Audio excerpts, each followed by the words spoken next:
आषाढ़ मास गुरु की नज़दीकी का मास, गुरु के पास जाने का मास, क्योंकि आषाढ़ पूर्णिमा को गुरु पूर्णिमा कहते हैं। तो पूरे महीने गुरु की शिक्षा का कुछ न कुछ चिंतन अध्ययन करना चाहिए।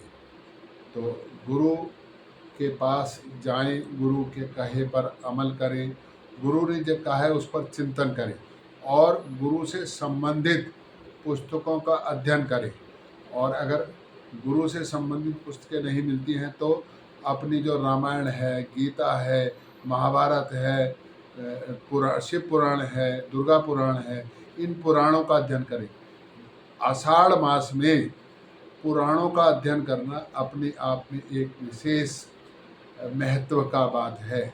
अगर हम आषाढ़ मास में पुराणों का अध्ययन करेंगे तो आप समझिए हमारे सारे दुख दर्द दूर हो जाएंगे और ज्ञान की वो आभा हमारे अंदर विकसित होगी जो हमारे सारे कष्टों को अपने साथ जलाकर ले जाएगी। तो आज ये जो आषाढ़ मास है इसमें गुरु का स्मरण करते हुए अपने को स्वाध्याय करना चाहिए। कुछ भी पढ़े, जिस जो आपको अच्छा लगता है वो पढ़े। रामायण अच्छी लगती है, गीता अच्छी लगती है, भागवत पुराण, जो भी जिस भी ग्रंथ को आप पढ़ना चाहते हो वो ग्रंथ को पढ़ें और पढ़ करके उसको समझें कि उसमें लिखा क्या है। जब लिखेंगे तभी अमल करने का लाभ भी होगा। तो उसको पढ़ें, समझें और समझ करके उस पर अमल करें। कहा है ना, गुरु गोविंद दो खड़े काके लागू पाए, गुरु बलिहारी आपकी गोविंद दियो मिलाए।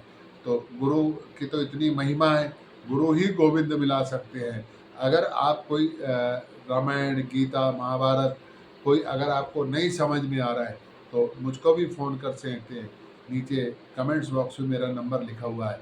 और नहीं तो अपने नज़दीक भी कोई ऐसा समग्र व्यक्ति है जो इन चीज़ों पर प्रकाश डाल सकता है कि इनको कैसे पढ़ना चाहिए, क्यों पढ़ना चाहिए, तो उस पर भी ध्यान। जैसे मेरी अपनी एक वीडियो है जिसमें लिखा कि सुंदरकांड का पाठ कैसे पढ़ें, तो आप उसको भी समझ करके पढ़ सकते हैं।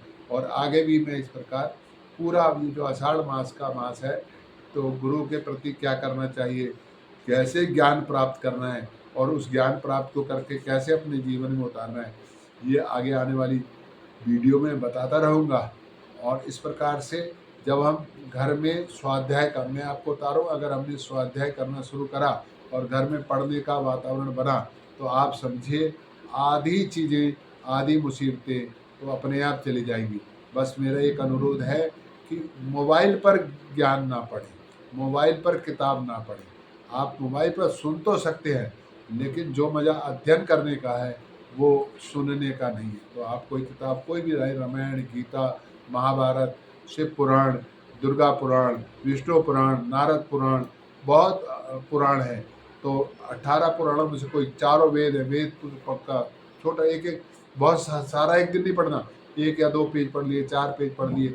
और महत्वपूर्ण बात है कि जितना पढ़ा है वो हमको समझ आ रहा है क्या, तो उसका हिंदी रूपांतर भी साथ लेके आए, या इंग्लिश रूपांतर, या जो भी भाषा आप समझते हैं वो सब भाषाओं के साथ ला करके आप ये आषाढ़ मास में प्रयास करें कोई ना कोई एक पुराण ग्रंथ किताब आप रखिए। और एक मेरी आपसे छोटा सा अनुरोध है, अपने घर में एक छोटी सी लाइब्रेरी जिसमें ये सब चीज़ें हों और भी सामाजिक किताबें भी हो सकती है।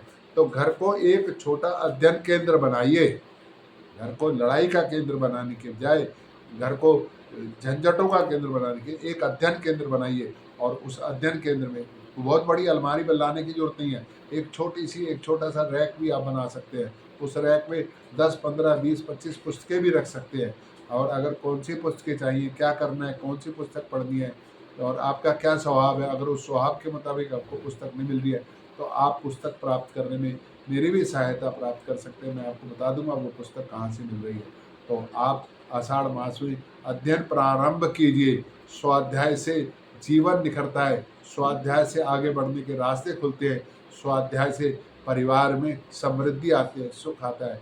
बोल ओम नमो भगवते वासुदेवाय, ओम नमो भगवते वासुदेवाय, ओम नमो